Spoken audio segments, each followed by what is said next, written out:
गावच्या वतनदार रांजेगावच्या पाटलानं एका गरीब शेतकऱ्याच्या पोरीवरती बदंबल केला, तरी या राजाला सहन झालं नाही. बदंबल वापरला हा शब्द. बदंबल या शब्दाचा अर्थ बलात्कार नव्हे, बदंबल या शब्दाचा अर्थ व्यभिचार असा होतो. म्हणजे चुकीचं कृत्य नुसतं केलं तरी आपल्या छत्रपती शिवरायांना सहन झालं नाही, तर या रांजेगावच्या पाटलाला बोलवण्यात आलं, त्याचा डावा पाय उजवा हात कलम केला, त्याला चौकात चौरंग करून बसवला. तर का? तर येणारा जाणाऱ्याला समजेल, येणारा जाणाऱ्याला कळेल, त्या हिंदुस्थानाच्या परस्त्रीच्या नुसता पदराला जरी हात लागला तर त्याचा असा रांजाचा पाटील केला जाईल, इतकी कडक शिक्षा होती.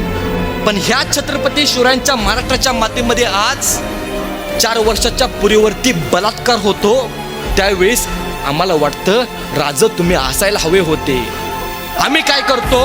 आम्ही बातम्या हेडलाईन करतो, 4 वर्षाच्या बालचिमुकलीवरती बलात्कार झाला, आणि आम्ही तिचा न्यायनिवाडा करण्यासाठी आम्ही काय करतो? हातामध्ये मेणबत्त्या घेतो आणि गल्लोगल्लीत फिरतो. हा न्यायनिवाडा नाहीये. नुसतं या प्रकरणावरती काय करायचं? पडदा घालायचं. आम्ही काय करतो? हे कुठेतरी थांबलं पाहिजे आज या महाराष्ट्राच्या मातीमध्ये.